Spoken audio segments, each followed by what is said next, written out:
नमस्ते dear students. बहुत बहुत स्वागत है आपका पीटी एजुकेशन चैनल पे। मैं हूं गौरव चोपड़ा और आज मैं आपके लिए एक और वर्ल्ड जियोपॉलिटिक्स अपडेट्स का सेशन लेकर आ गया हूं। तो पिछले सप्ताह के क्या क्या लेटेस्ट अपडेट्स एंड डेवलपमेंट्स निकल के आ रहे हैं पॉलिटिक्स को लेके, कोविड की सिचुएशन को लेके या इंटरनेशनल रिलेशंस को लेके, ये सभी के बारे में हम आज के सेशन में चर्चा करने वाले हैं। So think of it as a short world trip, ताकि हमें एक मैक्रो पर्सपेक्टिव समझ जाए कि दुनिया में आज के तारीख में क्या क्या चल रहा है। यही मेरे इस सेशन का मकसद है। तो बने रहिए मेरे साथ इस वीडियो के एंड तक। तो चलिए आगे बढ़ते हैं। सबसे पहला अपडेट अमेरिका को निकल के आ रहा है। तो अमेरिका के नए राष्ट्रपति जो बाइडेन को दुनिया भर के leaders, presidents and prime ministers, इन सभी की तरफ से बधाई दी जा रही है। लेकिन कुछ ऐसे भी मुल्क निकल के आ रहे हैं जो अपनी चुप्पी साधे बैठे हैं। जैसे फॉर एग्जाम्पल रशिया। रशिया की तरफ से ऐसा कुछ भी ऑफिशियल कॉन्ग्रेचुलेशन स्टेटमेंट्स या बधाई वाला स्टेटमेंट कुछ ऐसा आया नहीं है, या उससे रिलेटेड कुछ कमेंट आया नहीं, क्योंकि उनके डिप्लोमेट्स का मानना है कि ट्रम्प की तरफ से जो लीगल प्रोसीडिंग्स इलेक्शंस के खिलाफ की जा रही है, वो उसका आउटकम देखना चाहते हैं। एंड एनीवेज बाइडेन की तरफ से तो हमेशा ऐसा आया ही है कि 2016 के यूएस चुनाव में रशिया का बहुत बड़ा हाथ था। By the way 2016 US elections के तुरंत बाद ही व्लादिमीर पुतिन की तरफ से ट्रंप को बधाई आ गई थी। एंड मोर ओवर, ट्रंप ने कभी ओपनली रशिया को उसके बाद से क्रिटिसाइज नहीं किया है। अगर हम चाइना की बात करें तो शी जिनपिंग की तरफ से भी बधाई आ चुकी है। एंड उनका ये मानना है कि जो भी वहां पे होने वाला है लीगल प्रोसीडिंग्स को लेके, वो अमेरिकन लॉ के अकॉर्डिंग ही होगा। तो ये कुछ हद तक पॉजिटिव आया है शी जिनपिंग की तरफ से। ब्राजील की अगर हम बात करें तो ब्राजील के जो प्रेसिडेंट है जेर बोल्सोनारा, उनकी तरफ से ऐसा कुछ कॉन्ग्रेचुलेशन टाइप स्टेटमेंट आया नहीं है। इनफैक्ट ये ऐसा कुछ सरप्राइज वाली बात नहीं है, क्योंकि बोल्सोनारा और ट्रंप के रिलेशंस काफी अच्छे थे। एंड मोर ओवर, बाइडन और बोल्सोनारा के रिलेशंस में थोड़ी सी कड़वाहट हमेशा रही है। अगर हम अमेजोन रेन फॉरेस्ट के प्रोटेक्शन की बात करें, Biden has always criticised Bolsonaro for the reckless behaviour towards burning the Amazon forest. अगला अपडेट ट्रंप को निकल के आ रहा है। तो जो रीसेंट चुनाव के नतीजे आए हैं, ट्रंप को उससे शायद स्वीकारने में दिक्कत हो रही है, क्योंकि वो इस नतीजे से खुश नहीं है। खैर, ट्रंप अभी तक जनवरी तक तो है ही, और उसके बाद बाइडेन ऑफिशियली व्हाइट हाउस से अपनी प्रेसिडेंट की रिस्पॉन्सिबिलिटीज ले लेंगे। बट तब तक ट्रंप ने शायद ये मन बना रखा है कि जैसे तैसे वो दोबारा सत्ते पे काबू कर ले। लेटेस्ट उनकी तरफ से बाइडेन की जीत पे एक्नॉलेजमेंट तो बेशक आया ही है, लेकिन उनका ये मानना है कि द इलेक्शंस वर रिग्ड, यानी बाइडेन इलेक्शंस फ्रॉड करके जीते हैं। अगला अपडेट चाइना को निकल के आ रहा है। तो चाइना ने दुनिया का सबसे पहला 6G सैटेलाइट अंतरिक्ष में लॉन्च कर दिया है। 6G मतलब six generation standard for wireless communication technologies, which would actually support cellular data networks. अब 6G ऑब्वियसली 5G से 100 टाइम्स फास्टर होने वाला है, बट कितना फास्ट होगा, कितना रिलायबल होगा, इस टेक्नोलॉजी से क्या क्या नई टेक्नोलॉजी और उभर के निकल के आ सकती है, ये सारा कुछ चाइना ने टेस्टिंग करने का विचार कर लिया है। तो इंटेंशन तो काफी अच्छा है, देखते हैं कि ये कितना सफल होता है। अगला अपडेट ब्रिटेन को निकल के आ रहा है। तो यूके और यूरोप में ब्रेक्सिट को लेकर कुछ मेजर डिफरेंसेस निकल के आ रहे हैं, जो कि है ब्रिटिश फिशिंग वाटर्स की एक्सेसिबिलिटी, वर्कर्स राइट्स के रेगुलेशंस को लेकर, एनवायरमेंटल प्रोटेक्शन लॉस के ऊपर, और जो लेवल प्लेइंग फील्ड है, यानी जो कॉमन रूल्स एंड स्टैंडर्ड्स होने चाहिए, इसमें ये बेसिक डिफरेंस निकल के आ रहा है। तो भी प्रॉब्लम ऐसा है, जैसे कि आप ये डायग्राम में देख सकते हो, ये यहाँ पे यूके है। अगर यूके के गुड्स इस तरफ आते हैं, जो कि ये नॉर्दर्न आयरलैंड का पार्ट है, तो ये अगर नॉर्दर्न आयरलैंड में रहेगा तो टैक्स चार्ज नहीं किया जाएगा। बट अगर नॉर्दर्न आयरलैंड से ये गुड्स रिपब्लिक ऑफ आयरलैंड में मूव हो जाते हैं, तो फिर टैक्स चार्ज होगा। रिपब्लिक ऑफ आयरलैंड यूरोप का पार्ट है। अगर यूके यूरोप से निकल जाता है, तो डब्ल्यूटीओ के अकॉर्डिंग जो भी रूल्स एंड रेगुलेशन सेट किए गए हैं ट्रेड को लेकर, वो एप्लीकेबल हो गए। एंड यहाँ पे जो नॉर्दर्न आयरलैंड है एंड रिपब्लिक ऑफ आयरलैंड है, यहाँ पे लोग चाहते हैं कि कुछ बॉर्डर नहीं हो, बॉर्डरलेस हो। तो यहाँ पे ही एक ऐसा कुछ तनाव निकल के आ रहा है। Europe actually wants UK to agree a legal framework for competition rules that mirrors its own with a strong independent regulator. But UK is not willing to do that. वो अभी तैयार ही नहीं है उसके लिए। तो यहाँ पे ये चीजें अटकी पड़ी है। अब जो बाइडन ने एक्चुअली बोरिस जॉनसन को वार्न किया है कि यहाँ पे ये पीस मेंटेन होनी चाहिए। नॉर्दर्न आयरलैंड और रिपब्लिक ऑफ आयरलैंड में, क्योंकि वहां पे लोग एक्चुअली सड़क पर प्रोटेस्ट कर रहे कि there should be no borders. बात समझ रहे हो? अगला अपडेट न्यूजीलैंड को निकल के आ रहा है।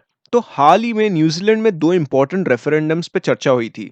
पहला है यूथनेशिया, यानी इंटेंशनली खुद की जिंदगी को खत्म कर लेना। It's like a suicide, but इसमें बहुत सारी इंपॉर्टेंट चीजें निकल के आती है।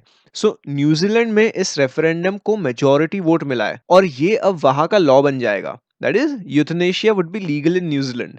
तो इसमें कुछ मेजर इंपॉर्टेंट चीजें निकल के आती है इसकी एलिजिबिलिटी को लेके। सबसे पहला है कि वो बंदा या बंदी मेंटल इलनेस से पीड़ित नहीं होना चाहिए। दूसरा, उसके पास न्यूजीलैंड की सिटीजनशिप या परमानेंट रेसिडेंसी होनी चाहिए। And he is suffering from terminal illness that is likely to end his और her life in less than 6 months। और जो भी पीड़ा उस पेशेंट को हो रही है, अगर वो सपोज अनबेरेबल है, तो इसके लिए असिस्टेड डाइंग का कॉन्सेप्ट भी निकल के आता है, जिसमें a professional would actually help that patient to die in a peaceful manner. So New Zealand में यूथनेशिया का रेफरेंडम पास हो गया है। जैसे वहाँ इलेक्शंस के लिए वोटिंग होती है, वैसे ही इन दो रेफरेंडम्स के लिए वोटिंग हुई थी, जिसमें कि यूथनेशिया को लीगल कर दिया गया है। 50% से ऊपर वोट मिला हुआ है। दूसरा रेफरेंडम कैनबीस के लीगलाइजेशन को निकल के आया है, जिसमें 53% वोटर्स ने उसके लीगलाइजेशन के अगेंस्ट वोट किया है, जो कि बहुत हैरानी की बात है। सो अगर हम जेसिंडा आर्डन की बात करें, जो कि न्यूजीलैंड की प्राइम मिनिस्टर है, उन्होंने पर्सनली दोनों के लिए यस का वोट दिया था। अगला अपडेट अल्जीरिया को निकल के आ रहा है। तो अल्जीरिया में एक रेफरेंडम पास हो चुका है कि वहां पे जो प्रेसिडेंट बनेंगे, उनके टर्म पे लिमिट अब लगा दिया जाएगा, a maximum of 2 terms in the office. उससे ज्यादा कोई प्रेसिडेंट नहीं बन सकता। And Algerians have actually supported this referendum.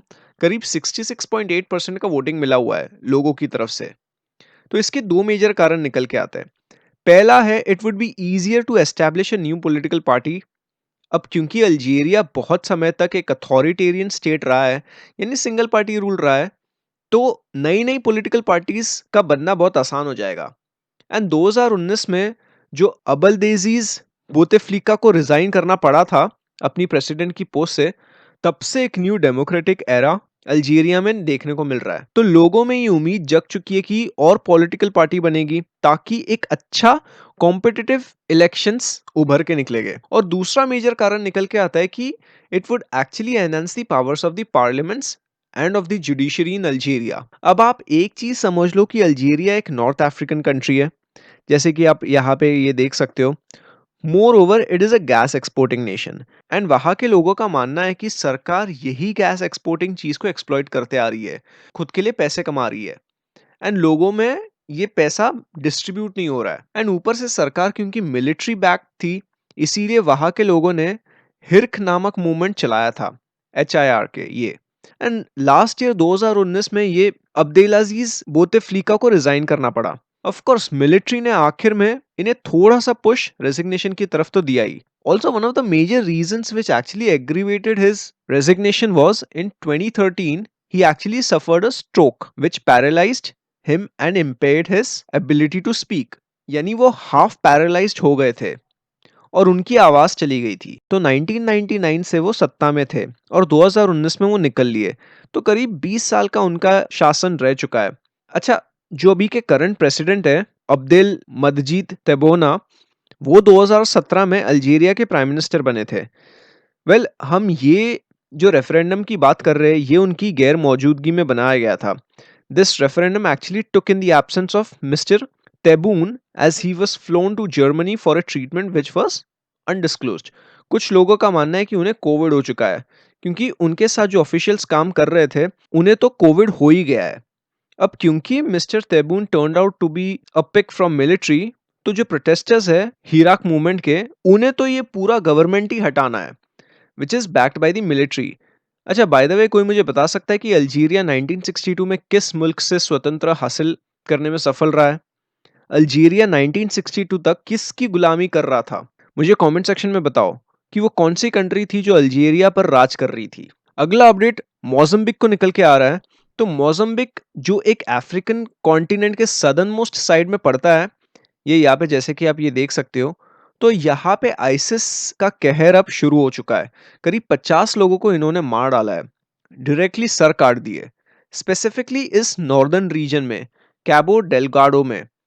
अब आईसिस सीरिया और इराक में अपना कंट्रोल धीरे धीरे खो रहे हैं, तो अभी वो ऐसे गरीब देशों को टारगेट कर रहे हैं। यहाँ पे आईसिस के मिलिटेंट्स इन मुल्कों की पॉवर्टी और अनएम्प्लॉयमेंट को एक्सप्लॉइट कर रहे हैं, बहुत लोगों को रिक्रूट कर रहे हैं और फिर गंद फैला रहे हैं।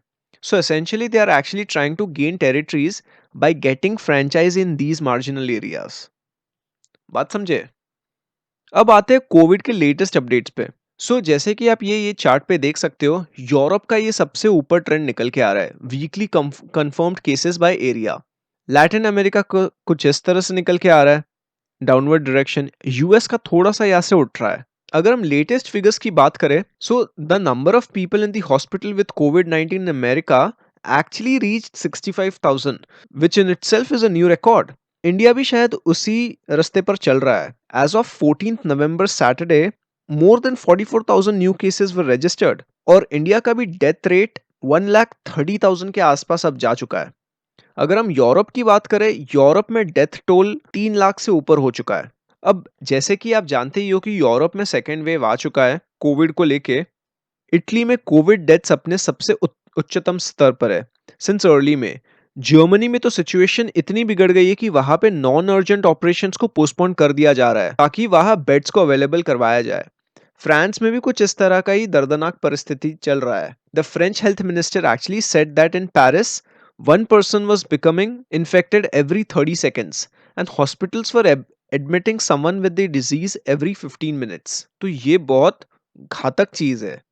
अगर हम इंग्लैंड की बात करें तो यहाँ पे 2 दिसंबर तक पूरा इंग्लैंड अब लॉकडाउन में जा चुका है। Non essential shops, pubs, restaurants, gyms and other public places, ये सभी चीजें बंद रहने वाली है। लेकिन स्कूल्स और बिल्डिंग साइट्स ये सब खुले रहेंगे।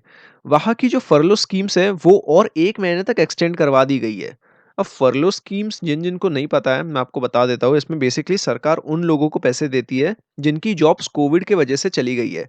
उनकी सैलरी का 80% कॉम्पेंसेशन उन्हें हर महीने मिलेगा, या 2,500 पाउंड तक, विच एवर इज लोअर।